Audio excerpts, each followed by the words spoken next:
Morning, guys. How you doing? Hope everybody's weekend was good. And now that you're in the home stretch with the biome project, that's exciting. All right. What I've seen that you guys have submitted so far, they look great. I'll be giving some editing tips and whatnot in the next video, and I'll try to comment on each of your stuff. All right. And whatever Rabbi has you do, that's kind of a separate thing, but do it to the same document. We're going to be looking at the same things. Okay. But for now, I'd like to start with English. All right, so we had left off with Promises to Keep last week, looking at different perspectives of the characters. So Jackie Robinson's wife, Jackie Robinson himself, and also his daughter Sharon, and how they experience segregation. Today, we're just going to be reading 3 pages. All right. There's vocabulary from last week that I would like you guys to try to go back in and see if you can fill it out. All right, I know a lot of you submitted like loose leaf pictures of the vocabulary, but what we want to be doing moving forward is interacting directly with Google Classroom. All right, so what I'm going to have you do is for each of these pages that I'm reading to you, you're going to write a gist statement about, in general, what was it about? What'd you see? What'd you notice? Okay, so there's going to be 4 in total. You're going to make them 1 or 2 sentences long. There's a document on Google Classroom right now that I posted, all right, that you should be able to go in and fill it out. I'll show you at the end of this video, just like to get started. But I want to make sure that everybody's able to submit work that way, because not only is that how I'm going to be getting work from you moving forward, it's also how Ms. Seidemann has asked us to take attendance and make sure that students are showing up for class and whatnot. So if you don't have anything posted up there, it's basically like you're absent, even if you were there for the Zoom video. All right, so I just want to make sure everybody's familiar, comfortable with that, okay? But for now, all right, we're going to be reading 46 to 49, and I'll read that to you now just in case you guys like to kind of hear it as you read it along, okay?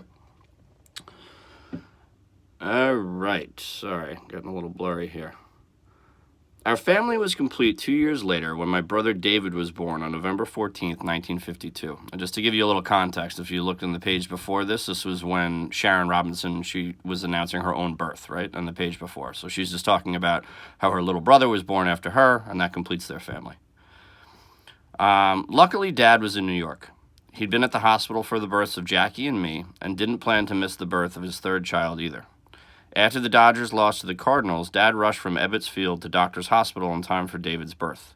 Mom got sick and couldn't go home from the hospital with David. A family friend, Willette Bailey, came to stay with us at this point.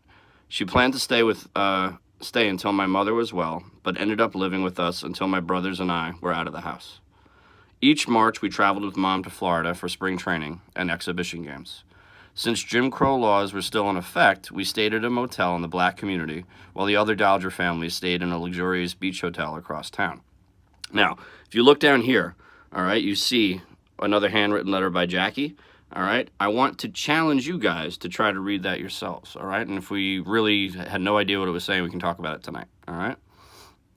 So I was too young to know the difference, but my parents resented being treated differently.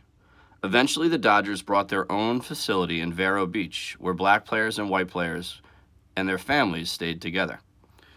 All right, so I got this photo here. Make sure you read that caption, because that is not Vero Beach. I want you guys to know what you're looking at. All right, so page 48. By the time I was 5, Dad had been playing with the Brooklyn Dodgers for 10 years. During that time, he'd helped the team reach the World Series 6 times. In 1949, he led the league in batting with a .342 average and received the National League's Most Valuable Player Award. From 1947 to 1953, Dad ranked 4th in the majors in batting average, 2nd in runs scored, and 1st in stolen bases. Of his nearly 5,000 career at-bats, 51% were from the cleanup slot. The 1955 Brooklyn Dodgers had the best season. After yearly disappointments of losing the World Championships to the Yankees, the Dodgers and my dad won the World Series. Wait till next year, their annual mantra, finally meant victory.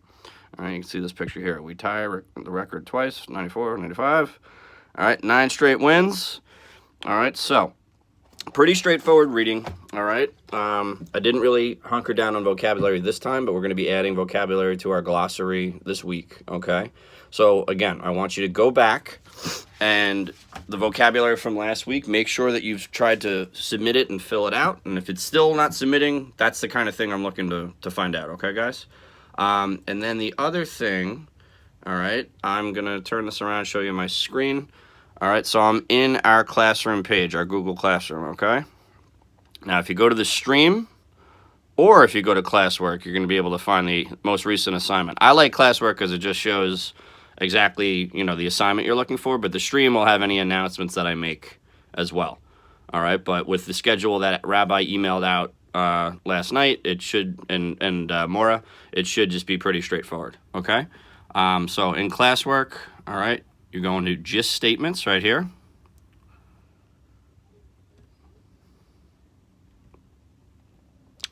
All right, I have 0 turned in, 38 assigned, right? So I click on this. It gives me my description.